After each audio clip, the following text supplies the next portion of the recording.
TSA agents and park rangers are about to go without a paycheck. You've got families and children that rely upon SNAP benefits that are going to go hungry here at the end of the week. You've got more critical workers, by the way, including the people who are the stewards of our nuclear defense arsenal, who are forced to stay at home as the government remains closed. The Democrats own every one of these consequences. So we want to point out a couple of important facts this morning for you. It's no coincidence that polling this week confirms that over 70% of the American people believe the Democratic Party is out of touch. And amazingly to us, still every day, they turn their backs on more and more hardworking American families to prolong their pain. And that is exactly what's being felt here. It is incredible to us that they've now voted 14 times between the House and Senate to reject the clean, simple funding bill that would simply reopen the government. 14 times they have thumbed their nose at the American people in spite of their pain that they themselves have acknowledged. And as we've explained here, the motivation behind that is very clear. And this is why the polling is indicating what it is. The people know the Democrats are responding to fear. It is their fear of the most radical far-left voices in their party that has made them decide to obey the demands of the far left and to shut down the entire government and thereby inflict all this pain on the people. And almost comically at this point, the Democrats are still out trying to convince you that this is somehow Republicans' fault. But the facts are the facts, and the American people can see that very clearly. They see the truth. We brought you a handy scorecard here so you can, follow the votes. I mean, this is very simple. The votes to pay the troops and federal workers and continue SNAP benefits and get air traffic controllers and Border Patrol agents paid.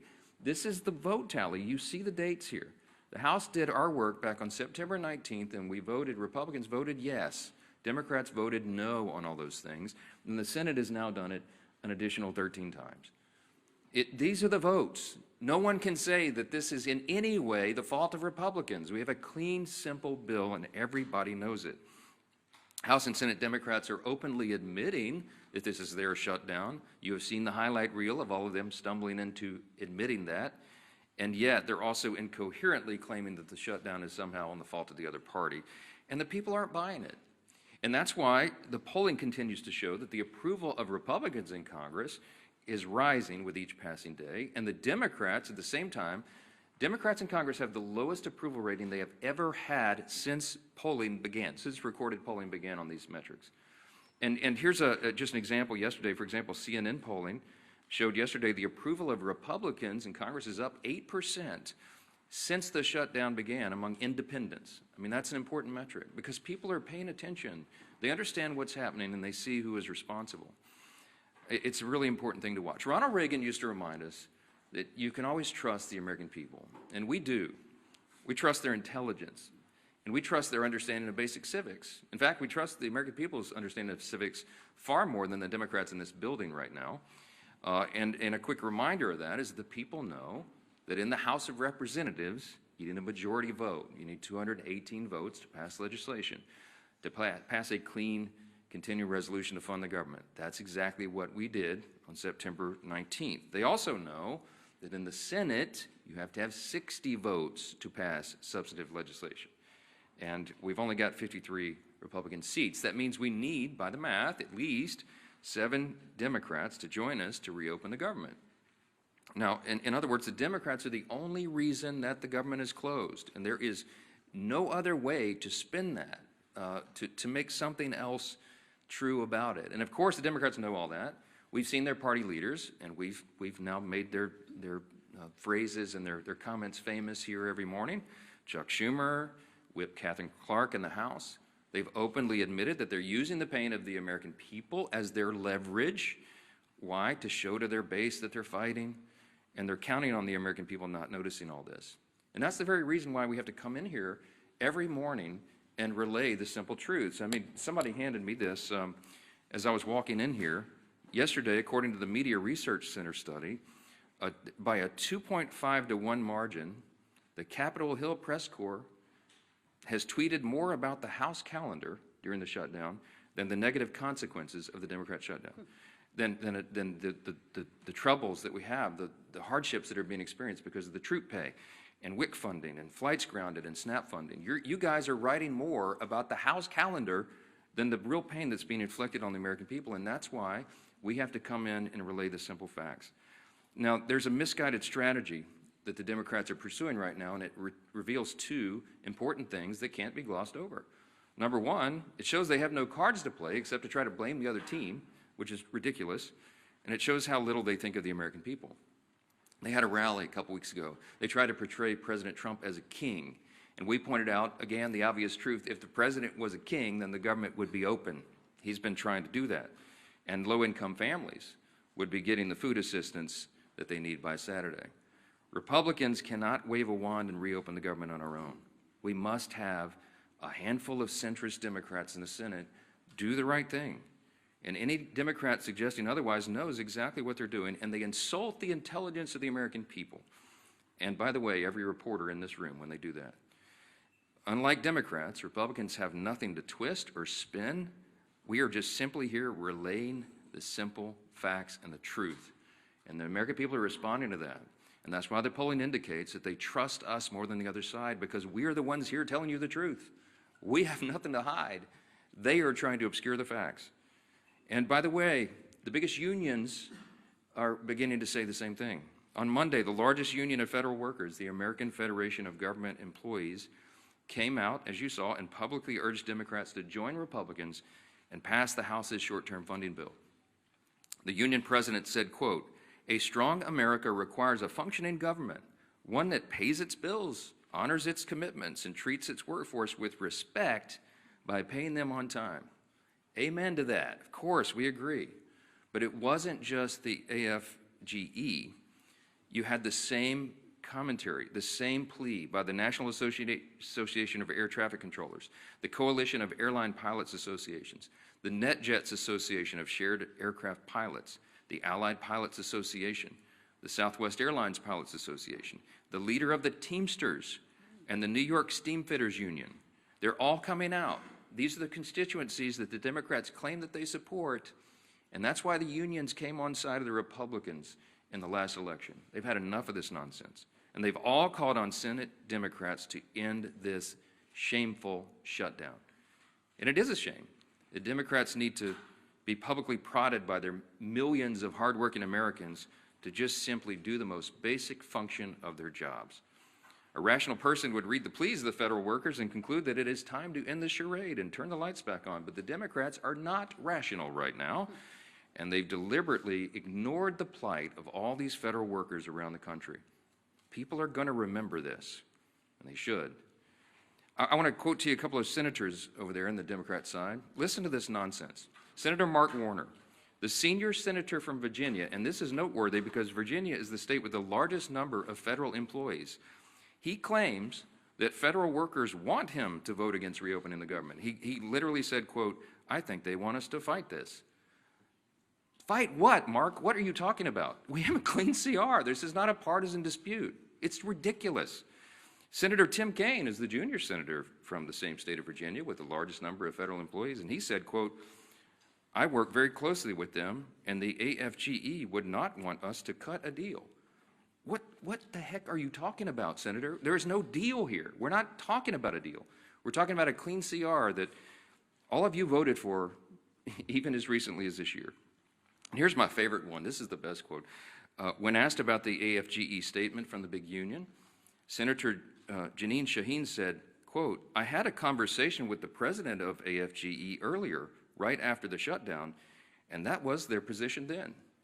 So let me just translate for you. Senator Shaheen spoke with the head of the largest federal employee labor union. The president of that union explained to her the harmful effects of a shutdown, and then Senator Shaheen went out and voted to close the government anyway and continued to do that more than a dozen additional times. Senate Democrats knew the pain this would cause. They knew about the missed paychecks. They knew the uncertainty of making rent for so many people. They knew about the missed meals. They knew about delayed flights. They knew that our nuclear arsenal and our national defense would be negatively affected by this, and they did not care. They shut the government down anyway to appease the far-left voices of their base. And the Democrats have some soul-searching to do. Are they going to continue to do that? Are they going to run from the far left and do their bidding, or are they going to do right by millions of federal workers and the American people who continue to show up to work daily without pay? Are they going to do right and reopen the government so that those people are taken care of instead of the Marxist far-left base in their party? That is the question. And we pray that Senate Democrats come to their senses before the situation becomes too dire. On Saturday, this gets very real. SNAP benefits will stop flowing to all those who need it. You're talking about tens of millions of Americans at risk of going hungry if the Senate Democrats can continue this gambit. Instead of taking a simple vote to fund the government, which Senate Democrats have now had more than a dozen opportunities to do, Democrat attorneys general are suing the federal government to try to compel SNAP benefits to flow despite the government being closed and despite the fact that there is no money to do that. Congress hasn't authorized that. The contingency fund for that was something they batted down when the Democrats decided to vote against the CR and shut the government. For Democrats, there's a much easier option on the table. Just go do your job and fully fund all these programs and all these categories of people by voting for the CR. That's it. You don't have to do anything for Republicans. Just do your job for your constituents. Until Democrats recognize the pain that's gone on for so long, Republicans will be in their districts helping their constituents clean up the mess that Democrats are making and help them make ends meet and help them find the assistance, the food assistance, and all these other things that they're going to have to rely upon. And joining us this morning to discuss the Democrats' shutdown impacts on our national defense and on foreign affairs is our great chairman of the House Foreign Affairs Committee and a decorated veteran of the U.S. Army, our good friend, Chairman Brian Mast. Brian? Thank you, Speaker. I think everything going on, it really puts an exclamation point on the fact that we have the greatest population anywhere across the globe. I do want to start just by saying thank you to all of our workers. We have workers whose lives are being very literally affected, and they're still coming to work every day. Those are really big, amazing people. That's our American workforce. So I just want to start by saying thank you to them, all of our TSA workers, all of our air traffic controllers, our ICE, our CBP, our State Department people that I deal with, and to put a point, maybe moving to State Department, because that's what I deal with the most, about the very serious stakes of what is going on right now. Not just with people's lives and them not being able to pay their bills, but with what's going on across the globe. To juxtapose these positions, we have President Trump in Asia right now, very literally trying to make sure that the United States of America is not cut off from rare earth minerals or other things, which is what China is literally trying to do. That's why there was a threat of another 100% tariff, because China was sending around letters saying, all you neighboring countries don't sell to America. So the president is abroad trying to protect our homeland. And we have Democrats here at home doing everything that they can to weaken our homeland.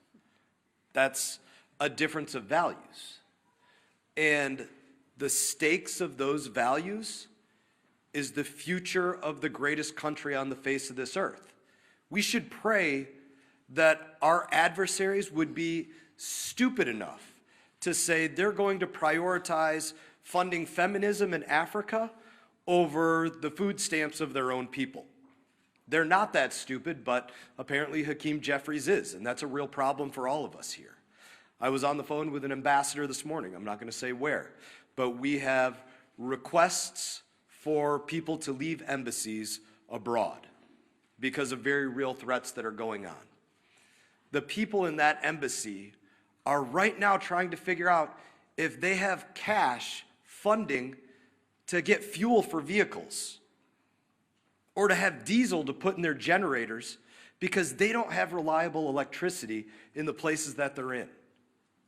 Those are the real world consequences. While they're also worrying about their paycheck isn't coming in, can their family back home buy groceries, pay their bill for student loans, pay for the fuel to get their kids to school, or the tuition at their children's school, or all the other things that they have to worry about while they're worrying about can they even get out of country. So those are the difference of values. I guess I would close it by saying this. We need 5 Democrat senators to pull their heads out of their asses and go work for the United States of America. Thank you, Chairman Mast. Thank you for your service to our country and for keeping the focus where it needs to be on making sure America stays strong in the midst of turbulent times. And you know, what's so sad about this shutdown is that we don't need to be in these turbulent times. It was a self-imposed wound that Hakeem Jeffries and Chuck Schumer have imposed on the country. And if you look over this last month of the shutdown, you've seen Democrats literally playing a Dr. Jekyll and Mr. Hyde game with the American people. On one hand, they'll try to say, it's not us, it's the Republicans. Gee whiz, as the speaker talked about, oh, they control the House, Senate, and White House, when they know that they are the ones that are shutting the government down. And then on the other hand, Mr. Jekyll's side, they're saying that they know that they're causing pain on the American people. They admit that there is suffering, but they're doing it for leverage. So you can't have it both ways, Chuck Schumer. You can't wake up one day and say you're going to try to blame it on the Republicans, and then on the next day, you're trying to say that, gee whiz, we know that we're causing these problems. They're admitting they're causing suffering on people, but they're doing it for leverage. And they can't even explain what that leverage is, because they just need to show their radical base that they're having a fight with Donald Trump. It's all it's been about from the beginning. You really want to know who's calling the shots in the Democrat Party. You saw it on the stage this past weekend. Bernie and AOC on the stage with the new leader of the Democrat Party, Mondami. Maybe Chuck Schumer's waiting for Mondami to let him know when he can open the government back up again. But families can't wait, because the real suffering is going to begin. It's already been happening, but it really hits home this weekend when SNAP benefits run out, and they know that. But I'm going to go through some of the lies, the myths, the things that they say when they know better. Chuck Schumer just yesterday said, quote, Republicans are in charge of the White House, the Senate, and the House, but they're refusing to do their job. Now, Chuck Schumer's been in Congress since the 1980s. And he knows that every day he's been there, there's been a requirement that you need not 51, not a majority like we need in the House. He was in the House where you did need a majority, and then he went over to the Senate where it's always been a requirement that you need a supermajority. And in fact, when they changed the rules, it's not a standard or a custom, it's an actual Senate rule that you need 60 votes. The rule used to be higher. And in 1975, many of you might have thought Chuck Schumer voted for that rule. He came in just a few years after. In 1975 is when they lowered the threshold to 60 votes. It used to actually be a higher standard in the rules. And so every day Chuck Schumer's been in Congress, it always took more than a simple majority, in fact, 60 votes to pass these kinds of bills through the Senate. And he knows that. So you'd ask him, why is he trying to lie and mislead the American people? When he makes a statement like that, he knows he's trying to mislead the American people. And yet on other days, he does admit he knows he's causing suffering, but he's doing it for leverage. And so this game back and forth is what the American people are sick and tired of.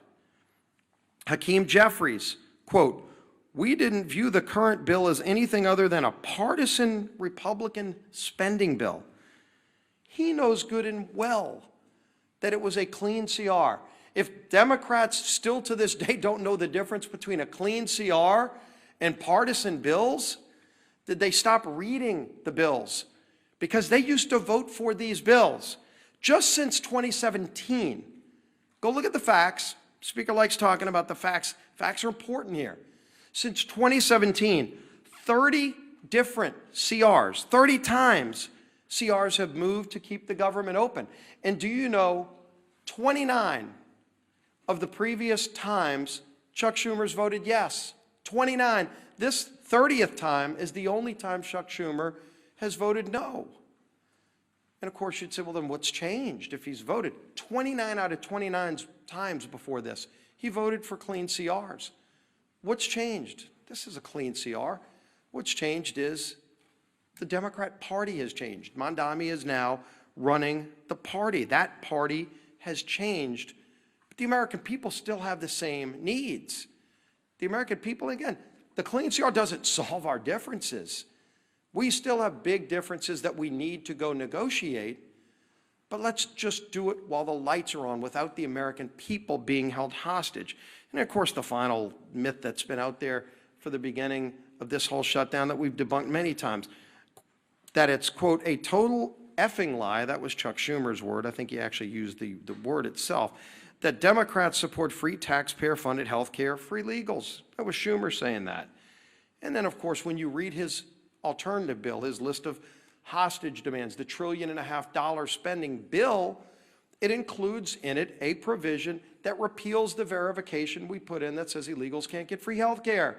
And CBO, not us, CBO said that would cost $200 billion in taxpayer health care benefits going to illegals. They know that. Of course they know it. And so why would they want to try to mislead the American people by over and over again making those statements? So here you can see it. Time and time again, the SNAP benefits comment the speaker talked about. They were warned in early October that 42 million people could be at risk in just weeks of losing their SNAP benefits if they didn't open the government. They knew that, and they want to play this game of chicken, this Jekyll and Hyde, one day trying to blame everybody but themselves, and then the other day taking ownership and admitting they're causing suffering, but they want to do it for leverage. You can't have it both ways. And more importantly, the American people are feeling the suffering. And this weekend, that suffering gets worse. And we have voted over and over again, and to prevent the suffering, it's not necessary. It shouldn't happen. And there's a way to avoid it. All they need to do is today, just 5 Senate Democrats need to get courage and say, we're not going to take our orders from Mondami or whoever else it is that are calling the shots over there. We're going to do the right thing and open this government back up so we can get into that negotiation over all of our differences, which are many. But just don't hold the American people hostage while that goes on. That'll bring up our whip. Tom Emmer.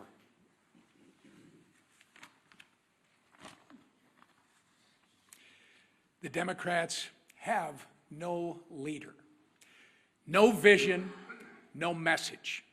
And nothing proves it more than the chaos they have caused with their needless government shutdown. We are now 29 days into this mess, and the Democrats have contradicted themselves every turn with no exit strategy in sight. They've tried to make their shutdown fight about health care, while simultaneously demanding that we cut $50 billion in rural health care and give taxpayer-funded health care to illegal aliens. Not to mention the Americans who are suffering right now because critical health care services have been put on pause due to the Democrats' shutdown charade. On the issue of SNAP, Democrats are bending over backward to oppose Trump, using taxpayer dollars to fund frivolous lawsuits. Meanwhile, they are the ones causing people to lose their SNAP benefits by refusing to reopen the government.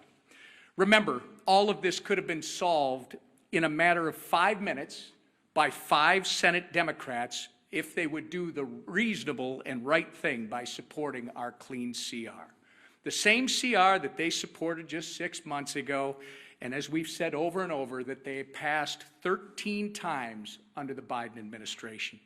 But instead, they'd rather run in circles, tripping over their own feet in the process and hanging their constituents out to dry. Why? In order to attain political leverage and score points with the radical Mamdani and Omar Fata supporting that, by the way, for those of you that don't know, is the Mamdani of the Midwest, Omar Fata, supporting that wing of their party. Take it from the party who essentially wrote the government shutdown playbook. It doesn't work. Shutdowns achieve nothing but hurt everyone. So enough with the political games. Pass our clean CR and let's reopen the government for the people that you were elected to serve.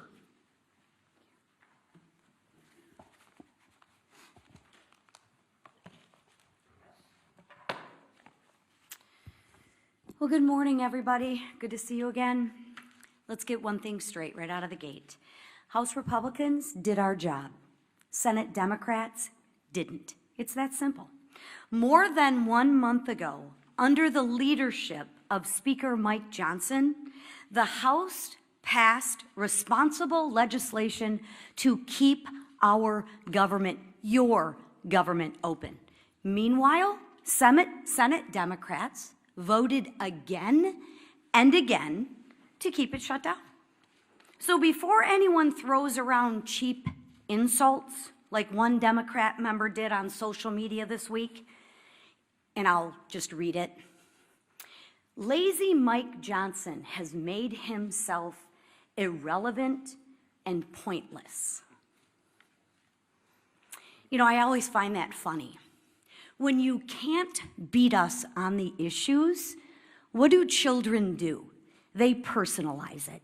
And that's exactly what this member is doing. He can't beat us on the issues, so he wants to attack our leader, who has done a remarkable job, and personalize it. We're not in 6th grade anymore, but maybe for some people they are in 6th grade. But let's remember the facts. Republicans acted, the Democrats stalled. Mike Johnson has shown leadership, discipline, and focus. And what's lazy, I'll share with you what's lazy, is Democrats refusing to do their job and blaming everyone else for the problems in which they created. Because what Democrats are doing is wrong. And Americans, real Americans, hardworking Americans, are getting hurt. I, for one, have had it. And I don't think I'm the only one out there. On Sunday, a Democrat House member admitted to the Wall Street Journal that his party is being pushed by far-left groups. He said the quiet part out loud, everybody. He said what we've been saying forever. He said Democrats were lying to the American people about the reason behind the shutdown. Well, that's a shock, right? It isn't for health care. It isn't for health care, because if it was about health care, they wouldn't have stripped the $50 billion rural health care fund. I mean, come on, Democrats, get your story straight. At least get a good story that you can spin to the American people, but you can't even keep your story straight. Listen, what the speaker said, Ronald Reagan was right. Trust the American people. And you know what? I'll say it again. When the facts aren't on your side, you have to personalize it and you have to lie. But the question right now is, at what point is the pain of the Americans going to outweigh the radical cries of their base? It wasn't when our troops almost didn't get paid. It wasn't when moms and infants were at risk of losing the food off their table. It wasn't when flights across the nation got canceled because air traffic controllers and TSA agents didn't get paid. No. When that happened, Democrats said, every day gets better for them. Really? Maybe because they're getting paid while the people who they represent are not. That's what they said. They said pain for the American people was their best leverage. They said maybe it was uncomfortable, but it was worth it to them. Really? Think about that. Let that settle in. Let that just sit for a minute. So now I ask, will it be enough pain this weekend when 42 million Americans lose access to food on their table? Will it be enough when 2 million Americans miss a paycheck? What Democrats are doing right now is absolutely cruel, but it's also dangerous. And I think Chairman Mast spoke very well on this issue, but let's build on that. When our skies aren't staffed, when our borders aren't secure, and when our troops are at risk of missing a paycheck, that is not a political strategy. That is a national security threat. Enough is enough. Americans do not want to be used as leverage. And they don't want to be used as leverage for another $1 trillion of wasteful spending. They work way too hard for their paychecks. They want relief, they want leadership, and they want results. Democrats, please, I implore you, do what's right. Democrats, do what's right. End the shutdown. End the suffering for the American people. Stop, as you say, leveraging the pain. Vote for the Clean CR funding bill and let America move forward. Thank you. All right, questions? Manu, go ahead. Given how dire the you expressed for so many Americans right now, how do you justify the administration giving this big, massive bailout to Argentina, as well as calling for an increase in beef imports from Argentina? Look, we give foreign policy, the execution of foreign policy to the executive branch, and that's what the president is doing right now. There's lots of nuances about that. He's involved in negotiating trade agreements around the country to the great success and benefit of the American people right now. Dozens of them being worked out. He's overseas right now doing the same thing. And what he accomplished in Japan is a remarkable thing for the American people. And by the way, they've agreed to invest $550 billion into America, and that's good for everyone. So I can't get into the nuances of every single trade agreement with every country around the world, but we're going to trust the president to do what he's doing. He's had a remarkable track record of success for the American people, and nobody in this room can refute it. So I'm going to leave it right there. Chad, let's talk about the government shutdown. It's the main important thing right here. Chad, go ahead. Can you talk about some of the members in, excuse me, can you talk about some of the members in your conference who have expressed concern about the House being out, or saying that this has gone on, too long, we need to maybe have another CR or take another approach or do something on healthcare? Yeah. Can you talk about what that is like and some of the things that you're hearing from your members who are saying, this is really going on? Well, you all know what I'm hearing from my members because our calls are leaked every week, and we had a conference call with almost everyone yesterday. By our count, there's about 3 to 4 members of the House Republican Conference who have only mildly questioned working in the districts as opposed to being here on the floor. And we talked through that in as much detail as we can on a call that I know is being printed on the front page of all the papers the next morning. But I can tell you that 99% of all the Republicans in the Senate and the House heartily agree with what we are doing. They understand the most important thing and the most important function and the basic and most simple thing that government must do is keep its operation going for the people. That is the first job of Congress. And when we can't do that, everything is paralyzed. And so we have made that the #1 emphasis. We need the Senate Democrats to do what they have always done in the past. Don't make me tell you all the facts again. 13 times during the Biden administration alone, they voted on CRs to keep the government going. They know the pain they're inflicting. They do not care because they're more afraid of the radical left Marxists in the base than they are the American people. That's plain and simple. And so it's painful for them, for us to get up here every single day and relate again the simple truths. We have to do that. The repetition is what makes the truth saturate, because most of the mainstream media is giving us headwinds. They're pushing back, as I just demonstrated from you from the results. The research proves what we know intuitively, that the mainstream media, most of the legacy media, is parroting the talking points to the other side. You are not asking Chuck Schumer the hard questions. You're not asking Hakeem Jeffries the hard questions. Not enough of them. They're hiding. And they think that they can appease the radical base because they're more afraid of the voices of the far left corner of their party than they are everybody else. And I think there's going to be a big price to pay for that in the future. Yes, sir, right here. Religion News Service has tracked 5 different instances in the last few weeks.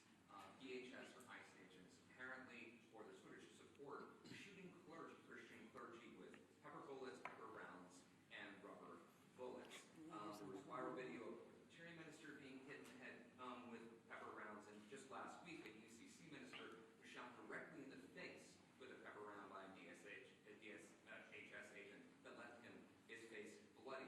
I know that you've advocated for religious freedom in the past and celebrate the president's decision to pardon anti-abortion demonstrators. Do you share the concern of these clergy? This is a religious freedom issue that's emerging between the administration and the clergy. I can't comment on any of those instances. I haven't seen or heard any of those videos. So I'm not going to comment. But I would say, hold on, wait a minute. Let me answer you. Hold on. Thank you. You asked the question.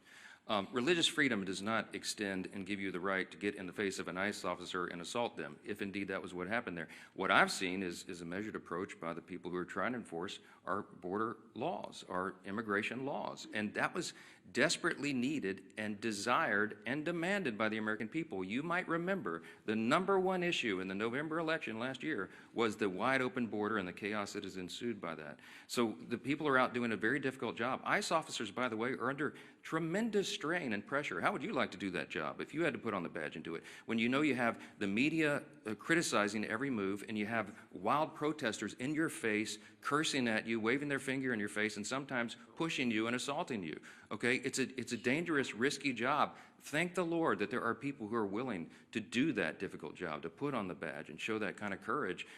We should be on the side of law enforcement, and anybody who's trying to disrupt those operations, they need to be handled the right way. Now, look, all of us want the law to be enforced. We are the rule of law party. Chaos is not an American virtue, the rule of law, but you have to have order, and you have to have peace, and you have to have some people who are brave enough to put on the uniform and go ensure that. So get out of their face and let them do their job. That's what I would say. Down here, yes, ma'am.